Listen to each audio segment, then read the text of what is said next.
Good morning. How's everyone doing today? Thank you for joining today's workshop with Nairobi Garage. It's a really good, it's a pleasure to have all of you engaging and participating in this forum today. My name is Jackie Mweni. I am the community manager at Nairobi Garage, Karen.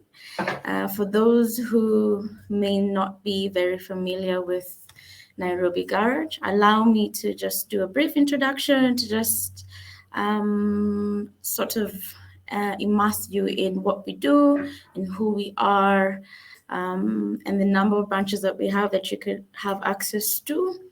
So we pride ourselves in being Africa's largest schoolist business and innovative working community. We have flexible working spaces that allow your businesses to grow. You get connected to large networks when it comes to businesses. These are people of similar-minded professions. This allows you to also impact on your business when it comes to even scale, all right? So we offer a variety of amenities, which include fully furnished spaces, our breakout spaces, reliable internet, and we have bottomless coffee, best coffee ever. So over and above that, we are really blessed to have a virtual network of over 1,000 entrepreneurs and professions within the different spaces that we have. We are a home to over 150 growth-focused innovative businesses. We allow them to create an ecosystem or a networking space with weekly events that we host. We have monthly events that allows our members to just engage, network, really creating that family that we have here. Currently, we have 5 central locations. We have Spring Valley, we have Westlands, which is at Delta, we have Kilimani, and here we are recording this from Karen, and now we have our newest baby in CBD. This is at the 20th century, so feel free to visit any of our spaces. We have amazing people who can just give you tours of the spaces, and we are happy to host all of you who have never been in our spaces. Right, so, well, today we are excited. We have a lovely speaker who will engage us and take us through today's topic, which is just tackling mindset in the age of chaos. How do you stay positive? How do you keep the idea of having a winning and excellent mindset in this day and age where everyone is a bit low, or there's so much negativity going around for our economy is not doing good, or there's so much competition, or the year is coming to an end, I've not done the things that I wanted to do. So how do you encourage yourself? How do you keep that winning spirit? So allow me to introduce to you our speaker for the day. Her name is Nangami Masakha. And I'm sure I've butchered that name. She has a pronunciation that she'll teach us while she's doing her introduction. She's a public speaker. She's currently a project manager at Tritech Consulting Limited and the founder of Girls in Tech Foundation. I'll allow her to give us just an in-depth intro of all this places that she gets to impact and make change. So allow me to introduce Nangami Masakha. Welcome. We're really excited to have you here as we engage. So get your notepads ready, get engaging. We have our comments, a chat section. We have already posted our poll question for today. So let's engage. She'll be taking questions and we'll do a Q&A section at the end, towards the end of a presentation, but feel free to engage as we go along. So karibu sana. Thank you so much, Jackie, for that. illustrious introduction.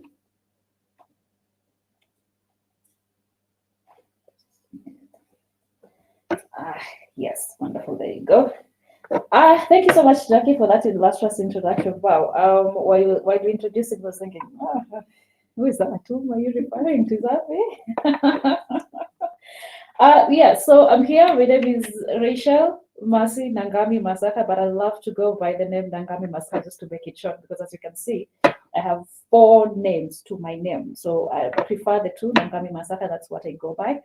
And just as Jackie has mentioned, I am a public speaker or project manager at Tritech Consulting Limited. And also, I am the founder of Girls in Tech. And Girls in Tech is something that just came out recently, something that I just wanted to do recently because I got into tech. Actually, my background is in finance and banking. That's what I did at the university. And then I went on to do investment analysis. So yeah, I can really work the numbers. But then again, I figured for my further studies or higher studies, I decided then to get into data science. So just getting into the tech aspect of things motivated me to get into tech because even in our class, I figured that I realized that we are very few ladies in the classroom who are pursuing this course masters in data science. So I figured then start a foundation. So I can also go to schools just trying to encourage young girls to get into tech, to get into these spaces because there's so many opportunities. There's a host of opportunities that you can mine when it comes to tech. So that's how I came about tech. So for the people who know me, I'm so sure you are thinking, tech.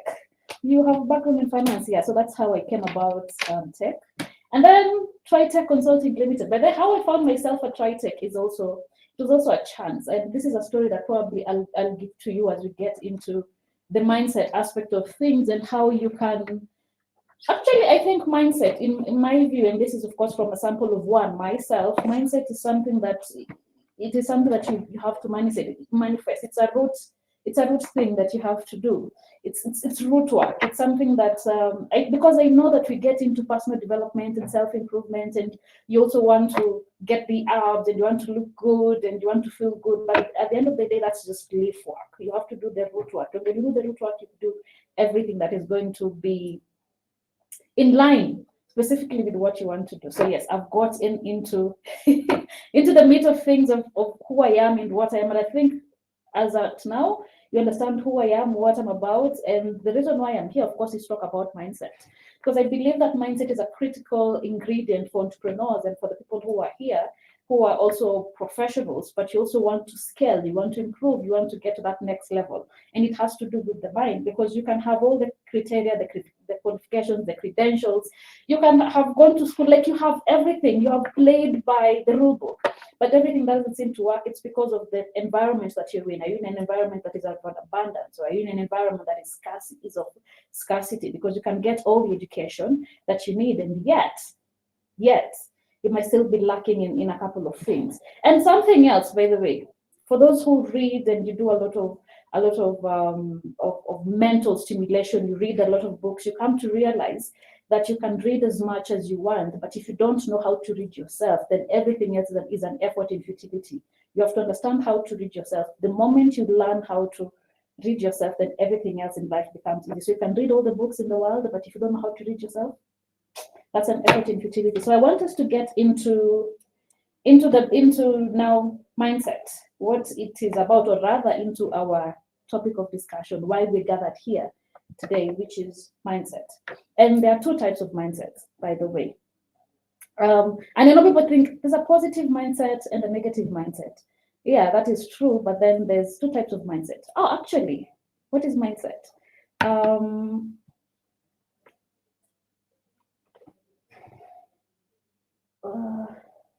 Well, yes. This is the outline for what we're going to have today. What is mindset, types of mindsets, the winning mindset, and mindset amidst chaos, because we are operating in an environment where we are bombarded by so much information. You don't know what to take, you don't know what is noise, and you don't know what is information, what you need to work with and what you need to discard. So that is something that we are really going to delve into. But mindset, here's just a brief summation of what a mindset is. It's a set of attitudes you hold. So it just depends on the attitude that you have. You have a positive attitude, you could have a negative attitude, all depends with you. Now, but But before we get into that, first of all, let me just take you through mindsets. There are two types of mindsets. Number one is the fixed mindset.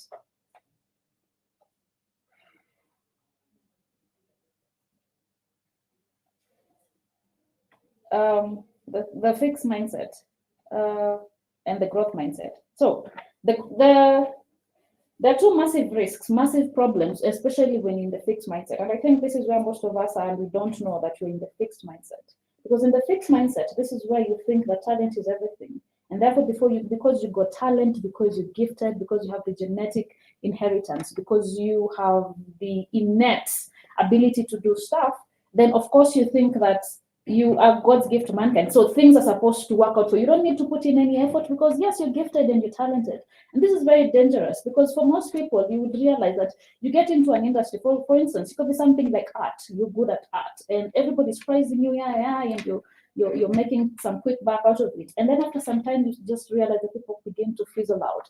Or even in the entertainment industry, you realize that somebody who's talented, they have the gift, they are good actors, they are good musicians, they are good artists when it comes to, the Picasso aspect of things. And then they just fizzle out from the industry and you're left wondering, but this person was gifted, they were talented. The surprising thing is that most of the time they have been operating in a fixed mindset because they think I'm gifted, I don't need to try. Trial or hard work is for the people that are limited. It's for the people that lack the talent. Because I'm talented, then I don't need to put in effort. Or just to take you back to high school, your high school days, you realize that there are people who are gifted, there are people who are talented, there are people who are incredibly intelligent, but somehow they never seem to get to their highest potential. It's because they figured I am very easy, it's very easy for me to retain information, it's very easy for me to grasp concepts. So for the people who are left in class, for the people who got into group discussions, are people who are limited when it comes to the intellectual capacity of things. And therefore, these people don't try. And so you look at someone who you think should be doing far much better in society, in class, academic-wise, and they never get to reach that potential. It's because they're in a fixed mindset, because they don't want to put in the hard yards, because for them, this is a God-given gift. That is a dangerous mindset. And so you don't try, and they fizzle out. They don't want to put in effort, they don't want to work hard. And I think even in high school, for those of you who just came out of school the other day, even in colleges or universities, you just come to realize that there are people who had that potential and they never got to experience the height of it. It's because they had a limited mindset. They never wanted to put in the hard yards. And you just feel if they only put in effort, if they only worked extra hard, they could be doing far much better. Now, the other aspect of it, which is also dangerous, is when you think that talent is everything, and because I lack talent, because I can't run fast, because I can't play basketball better, because I'm not a better football player, because I'm not a better comedian, because I'm not a better business man or entrepreneur, so I shouldn't try. This is for the people who are only gifted. Now, that's also another fixed mindset, because you think talent is everything.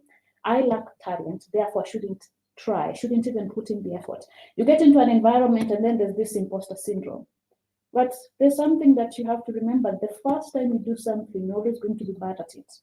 And the also beautiful thing about this is hard work will always beat talent when talent is not working hard. So yes, that is something that you have to remember. Now we go into the second bit of it, which is the growth mindset. Now, in the growth mindset, this is where you believe, yes, I lack the talent, but hey, I can work hard, I can put in effort, I can put in the hard yards. Have you ever met people who are less intellectually endowed, and yet they're doing far much better? They're raking in the wins, they're making in the big bucks, and you're thinking, how come? It's because they have the growth mindset. They believe that, yes, I have limitations, but if I put in effort, if I put in the hard yards, if I work hard, if I surround myself with the right kind of people, if I ask questions, if I put myself in challenging environments, if I continue pursuing this success thing, then I can achieve it. Yes, they have not gotten to the pinnacle of their industries, but they believe that there's still opportunity for them to improve and to get better. That's the growth mindset. And even when you meet them, you might confuse their confidence for bravado. You might confuse it for chutzpah. You think, this person is completely arrogant, because when you look at their talent, when you look at the net gifts, when you look at the intellectual capabilities, they don't seem to be people who are better than me in any way. And yet they're doing far much better than everybody else in their industry. When you look at people whom you went to school with and you look at their life, for the people who are doing better than you are. Have you ever asked yourself, just sat back and thought, but this person wasn't my match in school. This person is not my match when it comes to intellectual capabilities. This person is not my match when it comes to talent, when it comes to even social confidence, and yet they're doing so well. They're traveling and they're hobnobbing with people of high society. How come they're doing all these things? Because they have the growth mindset. They have not limited themselves, and they believe that they have the space, the room to grow. Because success is a journey. It is not a destination. You never arrive. It's always about the process, and it's also about where you want to go. So the goal is always to win. For an entrepreneur and for the person who's a professional, your goal is to win. Now, if you want to win, I just want to show you my next slide, and you can see there's Usain Bolt here. You can see Usain Bolt, and you can see everyone else who's racing against Usain Bolt is equally capable. These are people who are the best from their countries, who are the best among their teams, and yet they're running against Usain Bolt, who happens to be lightning. That's his Bolt. And do you know, by the way, if most teams, or not teams actually, but most of the athletes from Jamaica are trained against Usain Bolt? Why? Because Usain Bolt is fast. And if you want to have the best team, you train against the best. Even the female team, the women's team, is always put against Usain Bolt. Because if you want to be the best, you have to run alongside the best. And you have to train with the best. Because in this life, the goal is to win. And winners win. That's what you do. You have to win. Now, as you can see, like I mentioned, you can see there's Gatlin, you can see there's, you can't see Asafa Powell, but Asafa Powell is also here. These are one of the best athletes you can ever find in the sprint, and yet the winner is always it's just one person. It's just, and of course, as you can see, it is Usain Bolt. So the idea, the agenda is always to win. It doesn't matter how good you think you are. If you're running against the best, then you always have to. You definitely have to win. Now, of course, I mentioned there are two types of mindsets. There's a fixed mindset and there's the growth mindset, and we've gone through that. Now, there's success and there's failure. These are very interesting. It's a very interesting conundrum, because success and failure, it's always an either or. But here's what I want to let you know. Here's the caveat. Failure, especially in the beginning, is an option. Because I know most of us grew up knowing, or we grew up being told that failure is not an option. Failure is an option, especially when you're starting out. When you're starting out a business, I can promise you that you're going to fail. When you're starting out something, when you're doing something for the first time, you're inexperienced, you lack the talent, you lack the gift, you lack the technical know-how, you lack the understanding, you're going to fail. You're not going to be good at it. That is the long and short of it, especially for entrepreneurs, and you have to prepare yourself for that, even when you go as a professional. Now, let me give you my experience and how I even got into TriTech Consulting Limited, a place where I really love to work and I enjoy, especially the camaraderie. And I've never said this, I'll never say this enough. I enjoy being where I am because of the opportunities that it gives me. And how I landed at TriTech Consulting Limited, for me, it was chance. So as a public speaker, I go about speaking my mind, and whoever I meet, I meet them, I say hi, and then we get to interact, and I speak my mind, and I say who I am, and what I am, and what I want to do. So this particular time, I had gone back to Bungoma, and I was looking for business, looking for opportunities, how to interact with people, and how to work with different people. And so I met this particular gentleman who happens to also be a relative. And I tell him that I'm a public speaker and I'm looking for training opportunities. I want to train county governments. I want to train people in county governments. I want to train. I just want to do the entire training bit. And so he tells me, but your company is still young. You're not. The people who do training for county governments are the people who have amassed enough experience. And in my view, I don't think you have the qualification, the credentials, especially in your portfolio as a business, to do this. So I said, yes, I do not have the experience. Yes, you're right. But that does not stop me from working with county governments. That does not stop me from getting in the door. So you show me the right door. Show me how I'm supposed to go about this. And this is what it's important. It's all about connection in life. And people usually ask me this question: how can I get to a particular place? The only way to get anywhere is by asking. Just ask. And don't be afraid. Don't ever be threatened. Don't feel so bad about looking stupid, or you look as though you're desperate. And sometimes your desperation can save you. This is what I love to say. My situation can be desperate. I can be in the most desperate situation, but trust me, I'm not desperate, and I can never be desperate.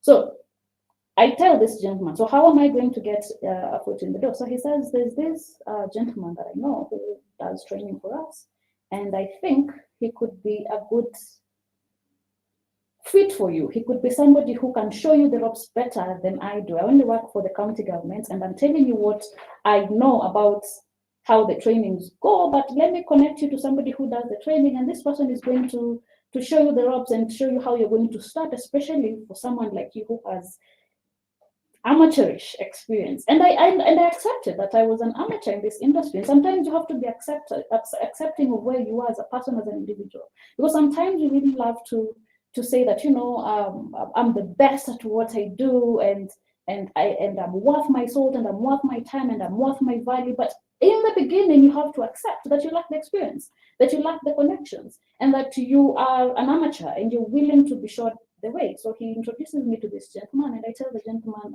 what I'm about. So he tells me, I've introduced you to this other gentleman who does training. It's up to you to figure out how you are going to do this thing. Now, let me tell you something. The moment someone has held your hand and taken you to the door, how you interact, because you've been taken to the party, you want to go to the party where you can hobnob, when you can meet all these people who are networking and connecting. How you interact at the party is up to you. How you introduce yourself and how you make your case is up to you. So I said, I've been taken, my foot is in the door.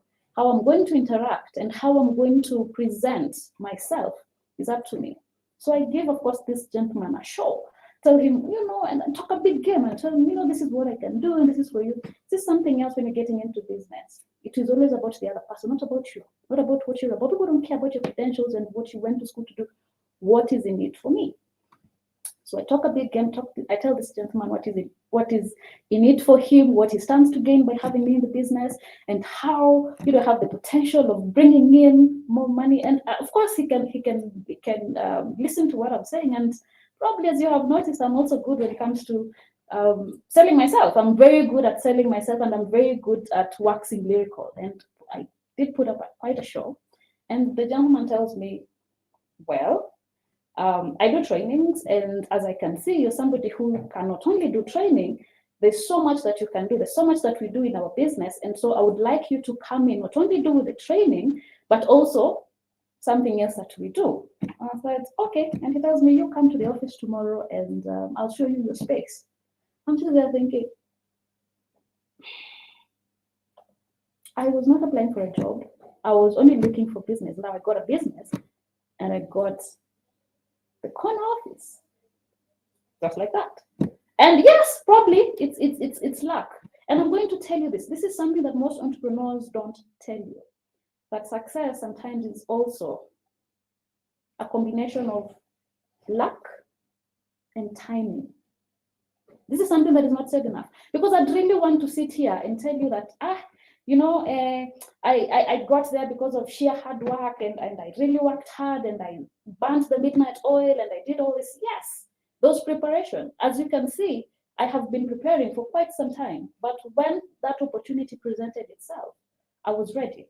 But it was stroke of luck and perfect timing. Probably I was just at the right time, at the right place. And even as you can see in history, and history is littered with this opportunities, so many of them with these kind of stories. Bill Gates of Microsoft, a time when the world was ready for the computers, and where a time came when the world was ready for the kind of business that Bill Gates was presenting. He was ready, he was prepared. He had done his 10,000 hours. Don't get it wrong, don't get it twisted. He had done his 10,000 hours. But in that particular moment, when the world needed it, he had it. So it was, for him, it was luck and opportunities. It was that chance and that opportunity. When you look at Steve Jobs, when the world was ready to move from the keyboard, from the keypad kind of phones, even the world, people didn't know that they needed an iPhone until Steve Jobs told them, by then you need an iPhone. You need something that is artistic, something for the people who are creative. This is something that will give you not only class and taste, but it's something that will also meet your creative genius. Perfect timing. And when you look at so many people who have gone on to do amazing things, when you look at Elon Musk at this particular point, we are looking to go into the next dispensation when it comes to tech, and he's frontiering uh, that area. Perfect timing. Yes, he has done his time, but now the time has come where he is among the so many business people who has the prototype, who has the ideas.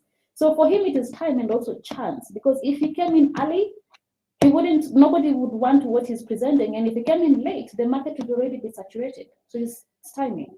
And all this has to do with the mindset. So for me, even going in, when I got the opportunity to work at Tritech, now what we do at Tritech Consulting Limited is that we offer, of course, services to county governments when it comes to systems.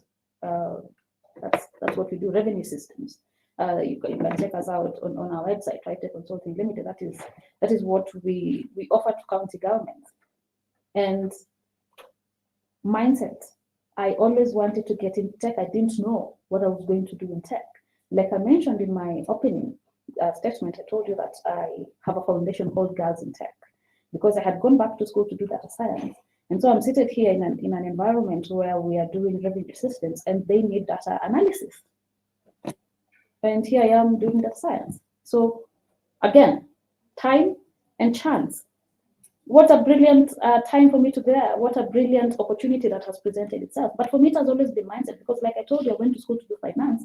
And I am very good when it comes to crunching the numbers, but that's not what I wanted to do. My mindset has always been to reach as many people and inspire and motivate people and be a voice of reason, of course, to some people, and also be a force for good. That is something that I've always wanted to do, and I've been presented with that opportunity, but it had to start with the mindset. And I came to realize that much as I was doing the work, when it comes to my physique, incredibly fit, by the way, for information. Yes, but because I was doing the fitness aspects of things, I love to look good. I was taking care of my outward appearance. I realized that this is just the life aspect of it. I needed to work in my mind. I needed to work with my mindset, because for me to go anywhere, it depends on the environment that I'm in.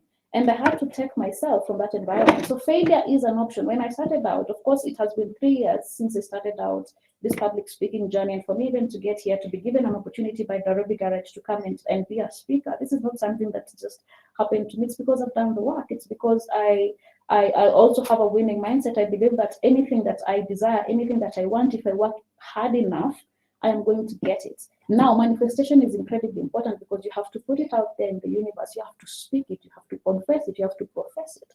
But you have to meet the process halfway, and you have to work hard.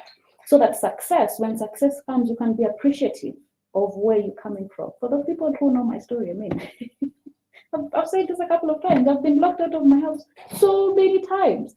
There's so many times that I have not had a place to put my hands, or not my own, crashing on people's couches. Why? Because I was pursuing a dream that didn't have evidence to support it. You know, public speaking in Kenya is not a big thing. It's something that is big in the West, but here in Kenya, in Africa, it doesn't pay well. It's not something that is also even understandable by so many people. You're a motivational speaker. What is that? What's the ROI? How does that work? But then again, I just went in and said, this is something that I want to do, and it's all about the mindset. So I am not brilliant by any standard or by any measure of the imagination, stroke of the imagination, but I believe that my mindset will take me places. Now,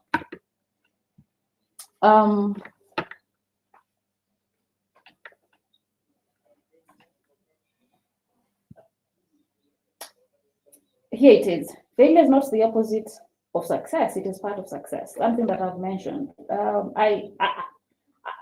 I'm hoping that you're like myself. If you have ever encountered anyone you know that has experienced any level of success without a hint of failure, please raise your hand. Please mention in the comment section or on the chats and tell me that you know someone who's gone through success without ever experiencing failure. I'm really interested in getting to understand who that is. Somebody who has experienced, or somebody who has incredible amount or level of success who's never experienced failure. So failure is part of success. It is not this is something that is a cliche. It's been said over and over again. But failure is part of it. Now, lifelong thinking. That is how you have to think. That failure is going to be a part of you. It's going to be a part of the things that you're going to experience. Now, to travel is better, or it's a better thing than it is to arrive.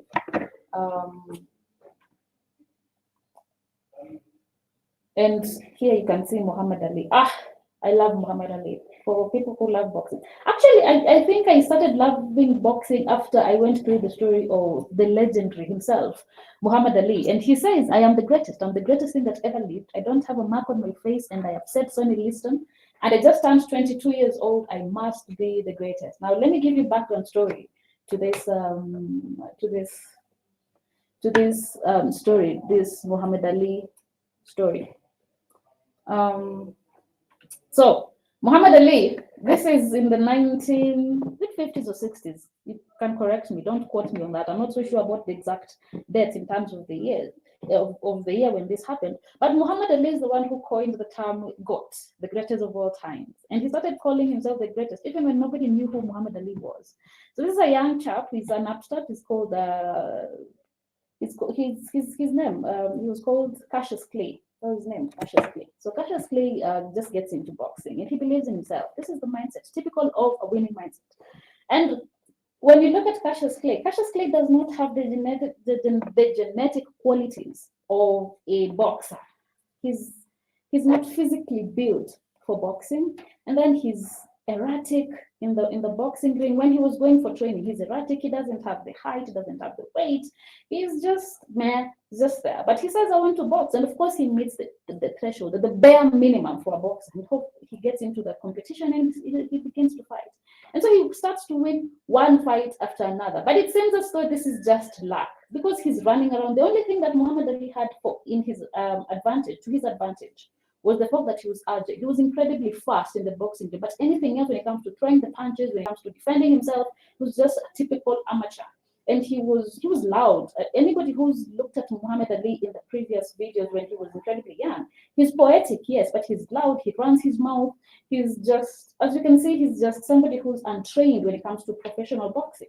And so he begins to win just one fight after the other, and it looks as though it's just some stroke of luck. This guy is just going through the motions. He's somehow beating these guys, because when you look at him, clearly he lacks the talent. He's not gifted in any way. And so when he comes now to almost the finals, when he's supposed to face Sonny Liston, now Sonny Liston is the quintessential boxer. He's built like an athlete, built like a boxer. He knows how to fight. He has the technique. He understands everything about boxing. Now Cassius Clay realizes and he figures out one thing. The only way he's going to take down this person is not to prepare to be as good as Sonny Liston, because he understands that when it comes to Sonny Liston, he is no match to him. So he goes on to study the weaknesses and the fighting techniques of Sonny Liston. That's what he does. And anybody who's done martial arts, you understand that you can fight your biggest, strongest opponent by just understanding their weaknesses. So you beat them at their weaknesses, not their strengths. So this is what Cassius Clay does, and he figures out what Sonny Liston's weaknesses are. And so when he gets into the room, into the boxing ring, guess what he does? He goes and does exactly what he has learned, and he goes for the weaknesses that Sonny Liston has. And true to form, he beats Sonny Liston, and he goes on to become the champion.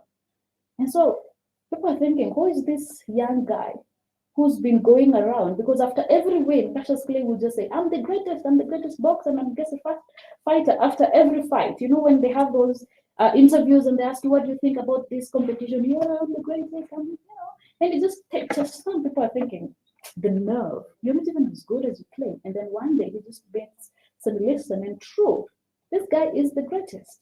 So there's this also other young upstart who just seated, he's been suspended, not discharged, suspended from the Nation of Islam, and he's watching because he's been following this boxing thing for quite some time, and he realizes this young upstart, he's he's good at what he does. He can do a lot of good for our organization because he's poetic and he knows how to wax lyrical and he's talented. He can pull crowds because Cassius Clay could pull crowds because of his chutzpah and because of his confidence, and people just wanted to come and listen to him and watch him because he was also entertainment. He was good not only for boxing, but he's good for sport just to listen to him. And so he goes on and approaches this young man and he says, okay, I can see you're good. How about you come and join us in the Nation of Islam, and so that you can also be a representative of the black face of the great and amazing things and the talent that we have as a nation. Of course, you know who this man who approached him.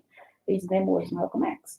And that is how, of course, then Cassius Clay was introduced into the Nation of Islam, and he went on to become now Muhammad Ali and moved from Cassius Clay to Muhammad Ali. Now, the story of Muhammad Ali is incredibly important for mindset because Muhammad Ali started calling himself the greatest of all time when no one else believed that he was the greatest. And this is something that I always move with in life. I'm always confident wherever I go, even in environments when I step into rooms where I think I don't measure up. When I step into rooms when I see that everybody else is qualified than I am, more educated than I am, probably more intellectually endowed than I am, I step into those rooms with the identity of greatness. That is how I identify with myself. And when I get into rooms, I stand straight, shoulders high. And trust me, even your own posture, when you get into rooms, can make people see you for something else than you are. Because if you have the growth mindset, you move through life with the idea of what your life could be, not what it is. When you step into rooms, get in with the idea of what your life could be, not what it is. Because what it is could be a mess. You just left home without even bus fare, probably you had to borrow, you were sleeping on the floor. There's nothing to write home about your life. But when you step into rooms, the mindset that you have is that I've already won and I deserve to be here. And just like not Michelangelo, I wanted to say Michelangelo because I love the Teenage Ninja Turtles, but Maya Angelou. Maya Angelou says that when you step into rooms, you know that you're not coming as one. You're coming in as 10,000. You're coming in the spirit of your ancestors, because for you to get to that particular point in life, you carry enough privileges from the ancestors, your grandmother, your great-grandmother, for them to have come before you, for you to stand where you are today, to enjoy the privileges that you have.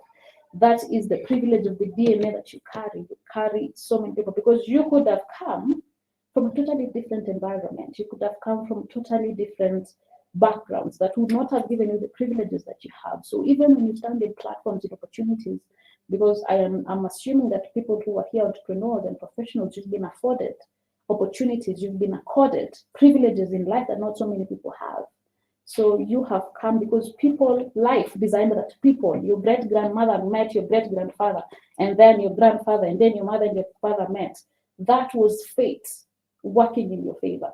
So you're not coming in as one, you're coming in as 10,000. Always understand that. And so you have all the support and the backing of the people that have gone before you, so that you can continue with this trajectory of goodness and greatness, so that you can also be the great-grandmother or the great-grandfather who acted right to make it possible for the next generation to move forward.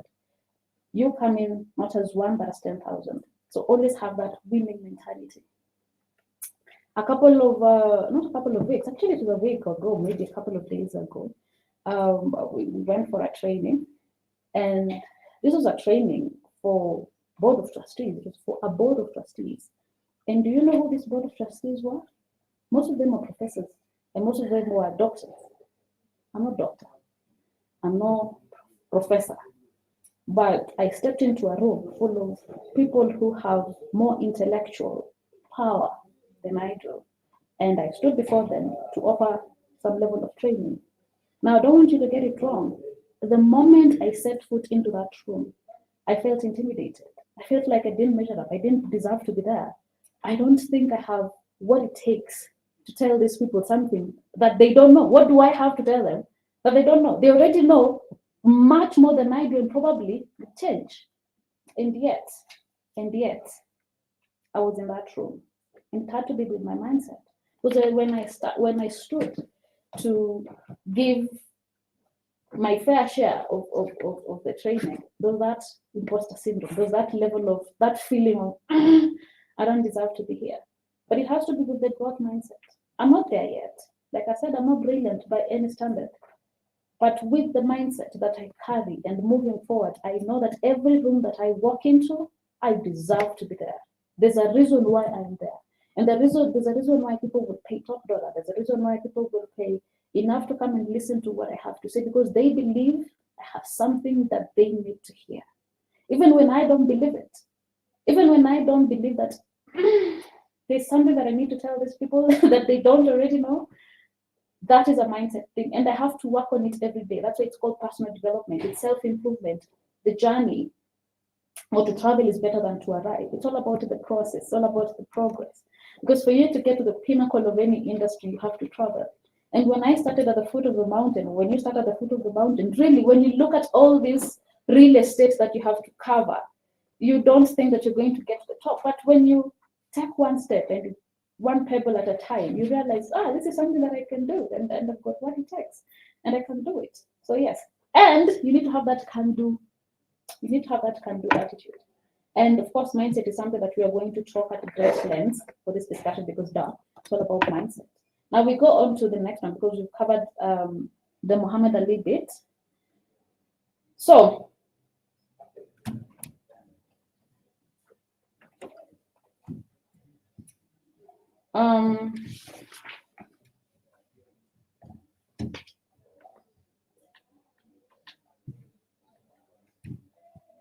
just a minute. Now, hard work beats talent when talent is not working hard. That is something that we've already talked about. Hard work will always beat talent when talent is not working hard. There are people who are more talented out there, and yet their talent is lying dormant. And there are people who are doing nothing but working hard and working smart. And they're going to get every ounce of opportunity that is out there.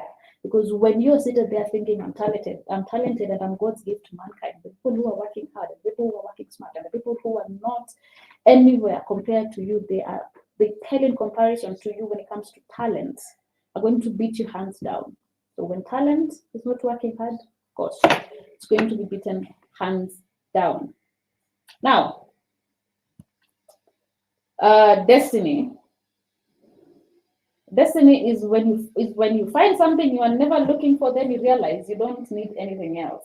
Everybody's always working out there looking, what is my destiny? And destiny is something that sometimes you almost stumble upon. It's not something that you find out.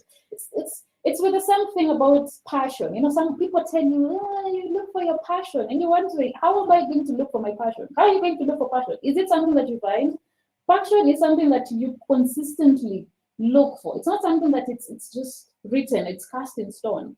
I'll share with you my own personal story. How did I stumble upon public speaking? It's not something that I just woke up knowing very well that I was going to be a public speaker. What is public speaking? In fact, public speaking is broad, because lawyers are public speakers, pastors are public speakers. Of course, public speaking is what you do. You speak to the public. CEOs are public speakers. Executives are public speakers, because you have to speak to the public. You have to persuade them. You have to communicate. You have to. It doesn't matter with the scope or with the number of the people that you're speaking to, whom you're speaking. But then again, if you're speaking to the public, you're a public speaker. So when I started out public speaking, I was just sitting there thinking, what will I do with my life? Because of course, at this particular point, I had just left my job. Our company had folded, and so I was left there thinking, what am I going to do with my life next? Should I look for another job? And I figured, no, I don't want to look for another job, because I want to do something else. This is not giving me the sort of satisfaction and fulfillment that I need, rather that I want. So I'm going to look for something that is going to give me the fulfillment and the satisfaction that I need. And I'm going to be very honest with you. This is not something for everyone. This decision that I made, it's a risky endeavor. It's very dangerous. Because when you're looking for something that's going to give you fulfillment and satisfaction, because I didn't want to work a day in my life, I came to realize that it comes at a high price and at a high cost. I'm going to be honest with you. I have paid a high price. I have paid an expensive price for this kind of decision that I've made. Do not try this at home. Make sure that you have something. And this is something that I regret, and I'm going to share it with you. I regret this. I regret having to plunge myself into this thing that I wanted to do when I didn't have the cushion, the financial cushion to to shield myself against the vagaries of life, because there were financial challenges that came, but because I didn't have the financial soft landing, I really fell on hard times. But when I made that decision to do something that I loved, I had to sit down and ask myself, what do I want to do? What is really, really, really satisfying and fulfilling to me? And when I went to high school, I was in drama club. So I loved standing before people to just, perform, make a performance of whatever it is that we were doing, whether it was drama, whether it was choral verses, whatever it was. And I loved it, I enjoyed it. Need I say that I was the chair lady of the drama club in Limuru Girls' School? Yes, I went to Limuru Girls' School. Same way people say they went to Alliance, I went to Limuru Girls' School. So when I was in Limuru, I was the chair lady for the drama club. And so I figured I loved doing that. I loved performing. I loved the audience. And something else, and I'm also going to be honest with you, when we set out our goals, it usually comes from an intrinsic place, which is always selfish. I want some level of fame. I want people to know me. I want people to see me. I want people to see the talent that I have. Much as it's going to come from a very philosophical standpoint for me to say, I want to inspire and motivate people, and because I have to teach, because I have all these gifts that have been given to me, the gift of God, and I can speak life into people's lives. In the beginning, it came from a selfish point, because maybe it came from a level of insecurities. There's an insecurity that I had, and therefore I wanted to stand before people so that people can see all the talent that I have. They can notice me. They can see, all this beauty that is inside of me that I have to give to the world. So when it started from there, I said, I cannot go back to the National Theatre. I'm broke, so I can't even travel from Mombasa. I was working in Mombasa. I can't travel to Mombasa to Nairobi to the Kenya National Theatre. At this point, I'm even thinking, bruh, I'm old. I'm 28. People go to the National Theatre when they're 18, 19. 28-year-old, what are you going to do at the National Theatre? So I said, I'm going to do something else that involves performance or that involves acting. What am I going to do? And I wrote down a couple of things. One of them was DJing. So I said, I'm going to be a DJ. At least I'll be performing to people, I'll be playing music, and they'll be happy. And then I said, because I love music, and I have a good ear, by the way, for music, good music. So I said, yes. Because I knew that for me to find my passion and my purpose, it has to be something that I love and something that comes natural to me. So I said, music, tick. Then I said, okay, what if I can't be a DJ? Definitely I can't sing. I can only sing in the shower. So maybe I can go into production, video production, and I can be, I can make some really good videos. And then I said, so I was writing all these things, almost 10 of them, to do with just being in the public eye. And I said, public speaking. Public speaking, what is that? I only had heard of it, public speaking. Comes at number 10. Now, when you read, anybody who's read Originals, there's a book called Originals. That book, when you read it, it advises you to write almost 20 things you want to do. And then the 20th thing or the 50th thing that you're writing, that now comes from a point of novelty, because that is something that is outside your comfort zone, something you haven't thought about, something that really will also require you to really think long and hard about what you want to do. So when I came to public speaking, I was thinking, so I had to look for public speakers. Who are public speakers? Definitely Tony Robbins came number one. Who are public speakers? Tony Robbins. Les Brown. All these people are just in the West and they're making top dollar. In Kenya, who's there? Of course, then I heard of Borales. These are people who've done time. These are people who are masters in their craft.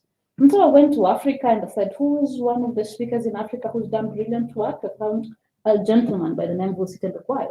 And when I was listening to him, I said, this is the kind of guy that I'm resonating with. This is the kind of thing that I want to do.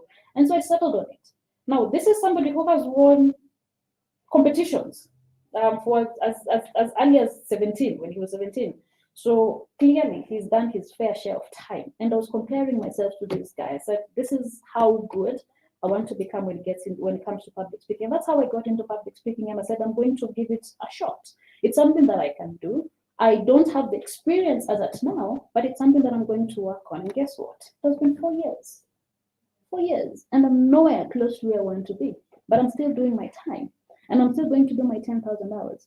Now, it has to begin with the mindset. Now, when I started out and was saying, mentioning all these incredible gentlemen and ladies, there's Lisa Nichols and there's another gentleman, lady, why am I forgetting her name? Mel Robbins. There's Mel Robbins. I was thinking, and then there's our very own Karen Toko. And I was thinking, yes, name dropping. I was thinking, I'm not much. But these are people, when you look back, I cannot begin to compare my 2 years, my 3 years with people who've done 15 years, people who've done 10 years, people who've done 20 years. Clearly, they are where they are at the pinnacle of the industries because they have done their best, because they have done time, mindset, mindset. And as from where I'm seated, and as I look to where I'm headed, I still feel that the future is bright and that I can achieve anything that I want to do, as cliche as it sounds, as it is. And you can see all this confidence that I have. And sometimes you have to act confident. And people want to know that you're acting or you're faking confidence. Because once you begin to act confident, you get into the role of being confident, even when you're scared within you, even when you're shaking. I told you when I stood to do my training with the professors, I was shaky. My voice was shaky. I didn't think I deserved or needed to be in that room, but then I had to fake confidence. And then as time went by, I just began to realize, oh, look at that. All of a sudden, I am confident. Now, there's the role of personal leadership. The role of personal leadership. More often, people fail because they do not respond in time to changes in the rules of the game in their industries. Doesn't matter which industry you are, there are rules of the game, and you have to play by the rules of the game. But all this needs personal leadership, and this has been said enough times. There's discipline, and then there's, of course, you don't need motivation. You need discipline, you need commitment, you need consistency. For you to get anywhere, you need consistency. And there's this beautiful thing about compound interest. Anybody who's done finance, and I told you I'm an ardent student of management and finance. Anybody who's done finance will tell you compound interest. In the beginning, in the early times, in the early days, in the early years, in the early months, when you're beginning to set, it doesn't look like much. And then after some time, it begins to compound, and you begin to see that the numbers are adding up quite fast. That is consistency, and that has to come from compounding things that you do. Now, I'll give you a beautiful analogy. When you go to the gym, or when you're hitting the gym, and I know we are going into the next year, most of you are going to have some incredible resolutions. You want to lose weight, you want to add weight, you want to tone, you want to look fit. And you get into the gym the first month, you've bought your gym wear, you've bought your shoes, training shoes, you set out time, you're going to be working out 5 a.m. or you're going to be doing the 8 p.m. After work, you get into the gym. When you start out, the reason why most people fall off the bandwagon, most of the time, it's because of that thing called consistency and compound interest. Because in the beginning, the gains are incredibly small. These are the marginal gains. You start lifting the weights. There's pain. There's incredible pain, excruciating pain for the first few days or even weeks. And when you look at yourself in the mirror, really, there's no gain. There's nothing to write home about. In fact, after the first 4 weeks, you can go on the scale and you've gained weight. When you're thinking that you're losing weight, if that is your biggest motivation or that is what you're looking for. And then if you consistently do it, 3 months, because the time you begin to see incredible changes after 12 weeks, 3 months. 3 months of pain, 3 months of hard work, 3 months of heavy lifting for you to start seeing incredible changes. That is the power of compound interest. In the beginning, it doesn't look like much. And when you're starting out, you have to learn how to do the hard things, not the easy things. Because when you do the hard things early, it becomes easy for you now to enjoy the easy things. For instance, if you just train yourself to eat right, that's difficult. Eating healthy is the most difficult thing to do. But if you like to do that, at the end of a year, you're okay. But if you go the easy route and you just eat yourself to stupor, at the end of the year, if you're eating a lot of candy, what happens? You have to go to the dentist. Because now you did the easy things, start trying to deal with the hard things. If you ate yourself, of course, silly, what happens at the end of 4 years? You have to go to the doctors and you're told you can't eat this and you can't eat that. And you have to learn how to do the difficult things at the beginning. So compound interest, that's how it works. When you go to hit the gym, slow progress, and then 6 years you're toned, and then 1 year, and then 2 years, and then 3 years, and then 4 years. Those certain people think, oh, naturally you are small, no? You put in the hard yards, you've worked hard. There are very few people who are genetically endowed. They have the genetic inheritance of just staying small no matter what they eat. Very few of us. Not of us, not in that category, but very few people. Yes, if you get what I mean. So, role of leadership, discipline is incredibly important. You have to discipline yourself. You can't wait to be motivated. This is something that has been said quite enough times. You can't wait to be motivated. You have to discipline yourself. Now, mindset amid chaos. Now, this is where now I want us to focus, to really, really, really, really focus on, because there's something called the curse of perfection, and the curse of perfection, and we think that success is about looking, thinking, and even acting perfect. Nothing could be further from the truth. In this world of chaos, where there's enough or there's a lot of virtue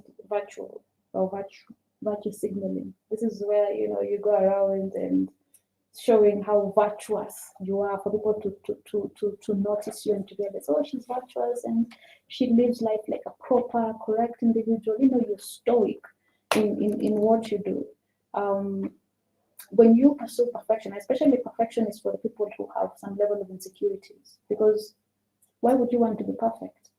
Because you want to hide flaws. You don't want people to see your flaws. You don't want people to identify your mistakes and your misgivings. That's the curse of perfection. And that is why in the age of social media, we have people who will take very nice photos. This is the vacation that I went to, and this is the beautiful dress that I had on, and this is, look at me playing the piano so wonderfully, and this is the amazing body. And so all of us walk around thinking that that is how life is supposed to be. But like most people, of course, you've lived life enough to understand that life has its own flaws. Life is not straight. It's not linear. And that you're going to have bad days. If you have not had bad days in this life, I assure you, I promise you, the bad days are going to come. And that is when your flaws, your misgivings, and your failures will be revealed probably to you and to the rest of the world, to people who didn't know who you are. And you have to understand, you have to know how to deal with this, with the chaos that are going to come into your life. There are going to be days when you're going to have sick people. And like Eric Thomas loves to say, this is one of the people that I revere in the industry. It's a dogfight. It's going to be a dogfight. Nothing is going to be handed to you easy. Life is going to punch you in the face. If it hasn't punched you yet, trust me, it's not that rosy as you think. Now, it's a dogfight. And the reason why it's a dogfight, you have to fight. You have to fight your way out of this life, out of the chaos, out of the mess. And you need to have the proper mindset. You really have to fix this. You really have to do the root work. Like I said in the beginning, my situation can be desperate. I can never be desperate. And that's for you too. No matter what situation you're going through, how desperate it is, never ever be desperate.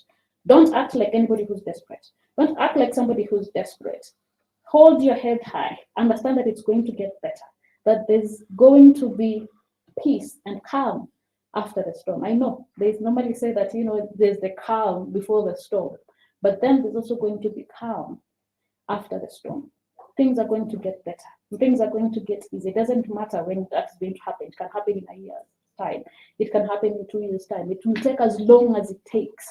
And for those of you who have the Christian proclivity, or for those of you who believe, you have faith, because I'm so sure not all of us have this faith thing, but for those of you who believe in either Islam, Christianity, Buddhism, Hinduism, whatever higher intelligence you subscribe to, you have to understand that God will never take you through something that you cannot handle. Of course, you've had your clergies or your people of the clock saying this enough times. Now, how do you navigate chaos? Mindset is everything. You have to change your mind. You have to see where you're going to go, number one. And then number two, you have to feed yourself with the right information. Train with the winners. Train with the winners. The Jamaican team is strong because we train with the winners. You have seen, even when they went to the relays, the relay was always strong. Why?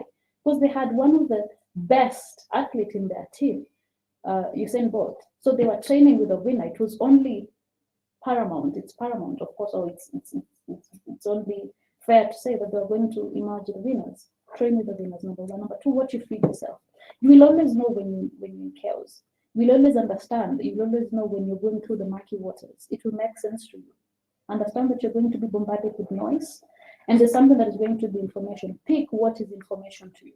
what is important to you, what you need and what you don't need. And that is the time where it will come where you have to assess the people that you follow, the things that you follow, and what you feed your mind with. You know, as a people, we always say that you're what you eat. So whatever you put in your stomach or what you put in your mouth is incredibly important. It will determine, it will affect how you become physically. Whatever goes through your mind will affect how you think and how you reason.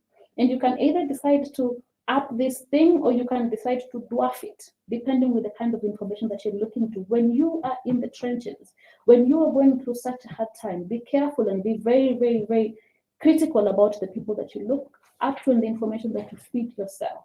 Feed information that inspires you, information that motivates you. That is the information that is going to take you out of the rut that you're in. Now, my industry, the motivational speaking industry, of course, we are known to be charlatans. You know, we are known to be snake oil salespeople. These are people who we just come and give you stories and we tell you how you can do this. But there comes a time in your life when that's what you need.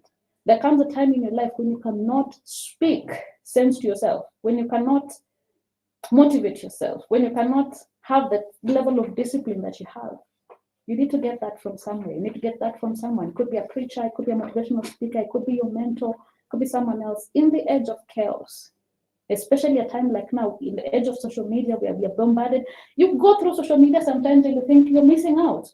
People are catching flights, people are eating in very expensive restaurants, people are working nice jobs, and people are traveling across for work, and you think you're missing out.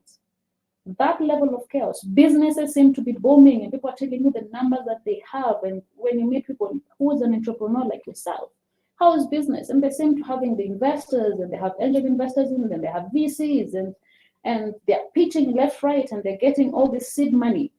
And you're thinking, how about me? What is not happening to me? That is chaotic. And you need to have the proper mindset and you stop comparing.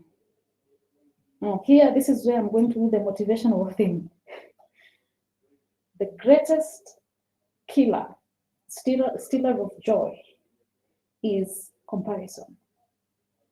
Don't you ever compare yourself. Not to your siblings, not to your parents, not to your classmates, not to your contemporaries. Don't compare yourself. You're on your own race, own lane, your own journey. Focus on that. The only time you can look around for people is when you want to collaborate. You don't want to compete because competition comes from a place of jealousy and envy and insecurities. Collaboration is where you're saying that I am inefficient in a particular place and I need somebody to hold my hand in a particular environment. For instance, you're a techie. You're good at tweaking and tinkering and you're very good at operating things. That is your greatest position. But you lack soft skills. You're not a people person. You're not somebody who, you don't enjoy company, you don't like people, you just want to be left alone. That is the time when you need to collaborate. You need to look for somebody who has that aura about them. That is when you compare yourself. That is when you now look for people to collaborate. That is when you ask for help. How can I get better at this? And there's something else called skill stacking. This is critically important, especially for those of you who are entrepreneurs, who are professionals. You need to skill stack.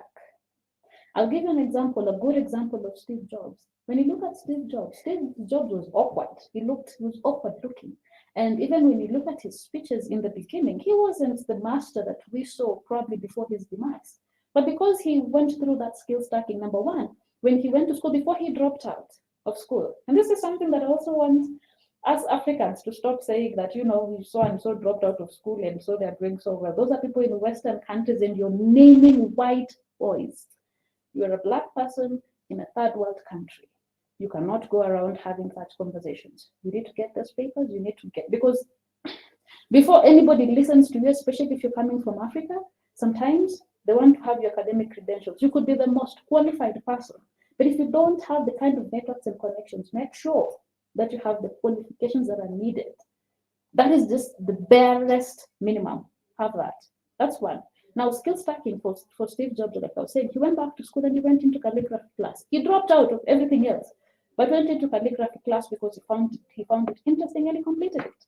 Years later, it is calligraphy, that skill that he learned, that allowed him or gave him the novelty. And he was the only person who then came and input that skill into creating this beautiful gadget at Apple or iPhone because of the calligraphy bit. It's because of this skill, one skill that he developed.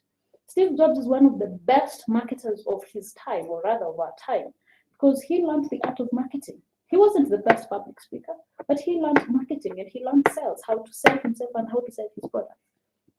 Now, when you look at him, when you look at all the marketing of iPhone, is something that has been quoted enough times is 1,000 songs in your pocket or something like that. The playlist, 1,000 songs in your pocket. This was the best marketing gimmick ever. He didn't have to come and tell you that, we have a 5 MB, this 5 GB gadget, and so you can have 10,000 songs. And people can't process numbers. Marketing 101. People can't process numbers. But when you tell them something that is emotional and something that relates to them, oh, music, 1,000 songs. Oh, music in my pocket, 1,000 songs, and can fit in my pocket. People can already imagine that, and it makes sense to them. That is one of the best marketing gimmicks that have ever existed, and I think most people have gone on to copy that. That is skill stacking. Once you have that, you know how to sell yourself, you know how to speak, and you know how to communicate. This is something that you can learn. Communication is not something that people are born with. It's something that you learn, and you know how to then know how to do what you do best. When you can have all these skills as an entrepreneur, I mean, the sky's the limit for you. When you look at every other business person who has come before us, they have skills, so many skills that they're doing.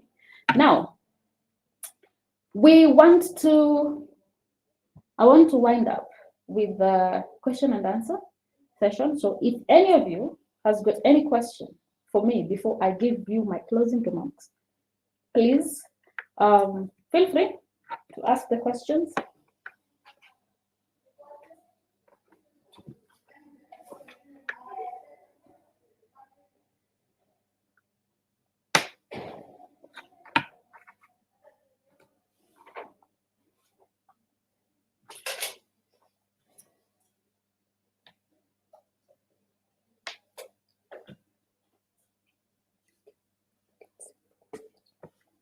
Oh, there's a question here from Victor Mutama. Thank you, Victor, first of all, for being here. How do you sift through feedback to know what is valuable information or just negative criticism? I'm going to repeat the question. How do you sift through feedback to know what is valuable information or just negative criticism?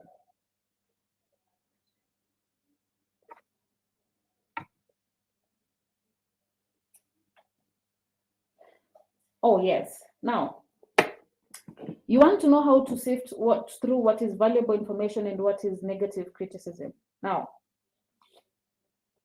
information is, you have to be incredibly, I wanted to say wisdom, but not wisdom, knowledgeable. You have to be knowledgeable about your operating environment, what your industry is, what it is about, and understand what really makes sense or what really works in your industry, whatever it is you're doing. So, for instance,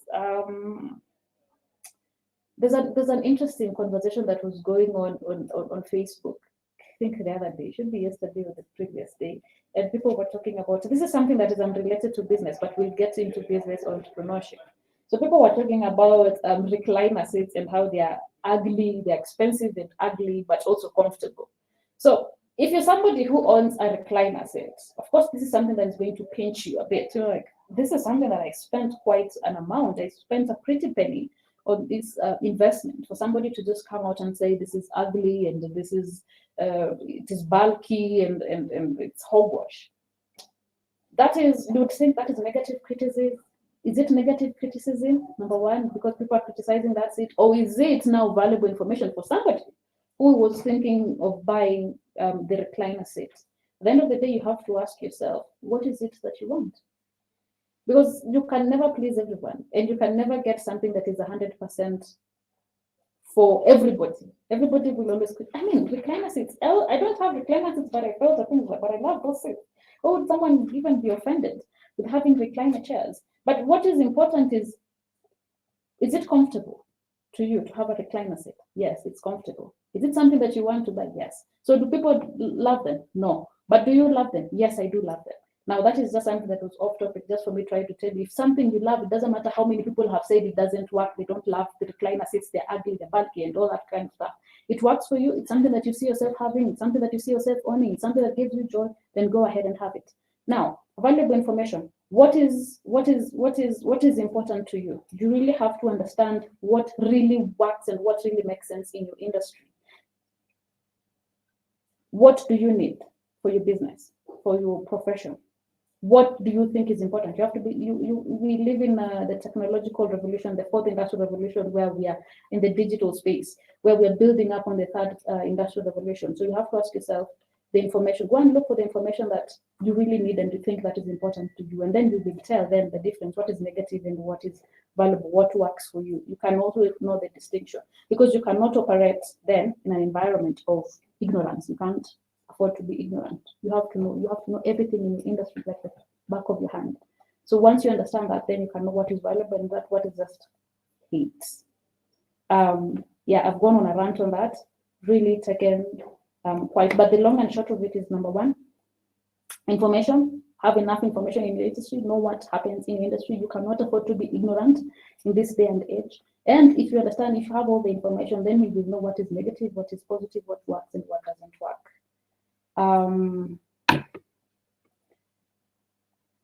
Another question is, what steps does one adapt to start unlearning all negative things that we have fed our minds? You want to unlearn the negative things. First of all, you have to be a student of life.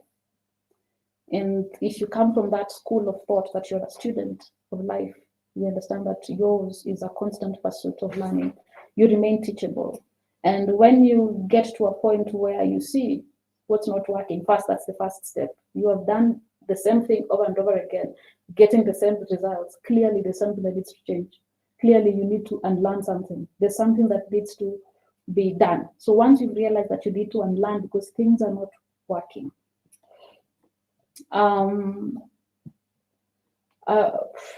I would give you personal experience of mine first before I answer this question.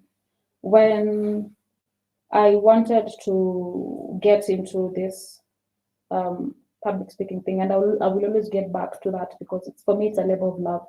It is something that will always come first before everything else, even when probably it's giving me the least amount of return in terms of finances, but for me it's the best thing that has ever happened to me, because I believe that it is by the power of my tongue that has taken me places.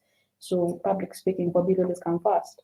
But when I started out, I realized that I was in an environment that wasn't working. At that time, I was in Mombasa. Now, Mombasa is a beautiful place. It's one of the best places that I would recommend anyone to go. But for me, it wasn't giving me the kind of traction that I wanted for my public speaking. So I realized, what is not happening? Do I need to move? Do I need to go to places where... And I realized most of the people who are professionals and people who are doing the best in this industry in Nairobi.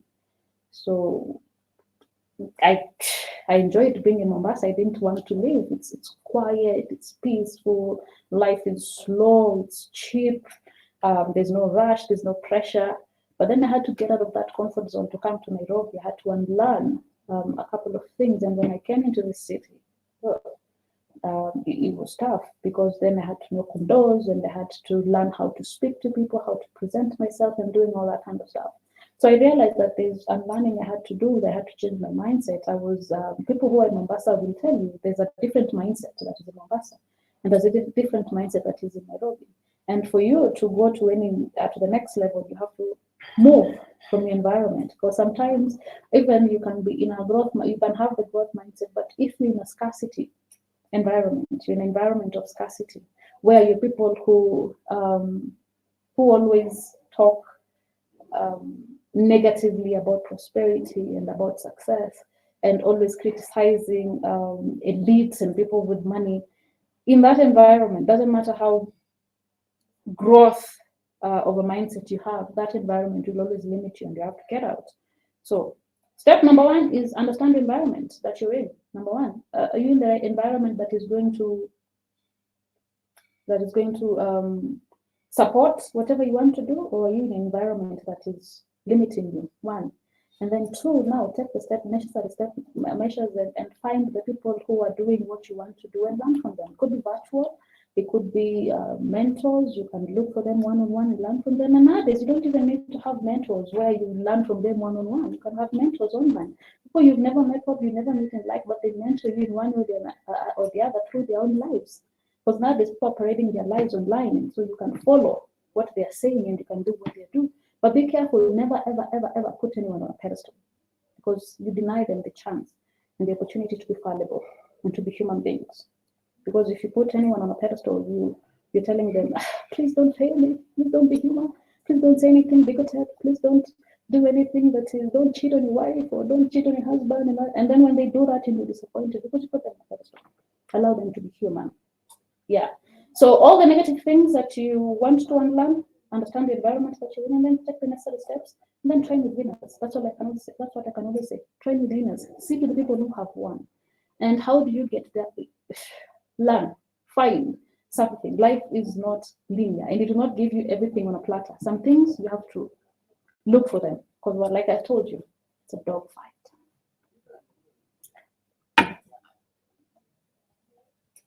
Yes, so that's it, I think, for our Q&A. Thank you so much, guys, for being here. So before I love you and leave you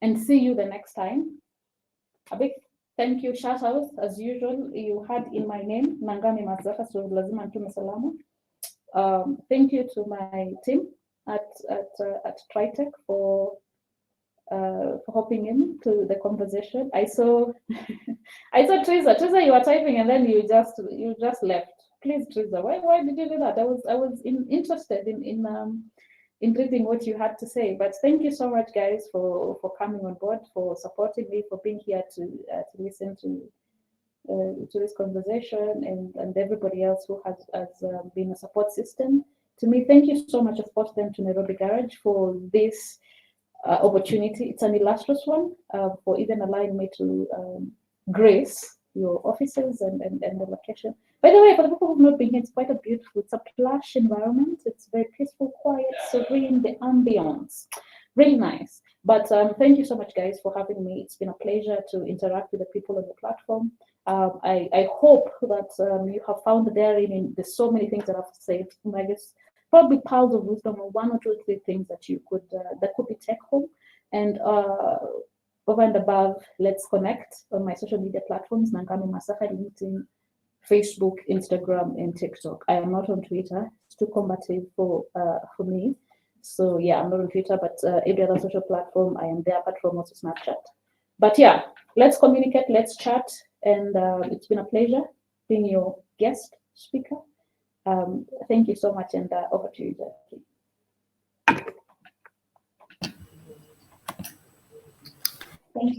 Thank you so much. I think this was really informative, and it's come like the nick of time where we need to unlearn some of the negativities that we've almost believed are true. My biggest takeaway will be training the winners to keep that they impact that positivity once you walk and brush shoulders with the right people. And I think moving forward and moving even into the new year, I think there's more collaboration than competition, right? Or being very where you start comparing yourself, adopt that collaborative mindset to also help you keep that positive mindset as you move into the next year. So we're really grateful that you could take time to listen in, to participate in the conversation. We're really happy that you made time, Nangami, to even share your life stories, the skills that you've picked up, with the different places that you've walked and impacted people.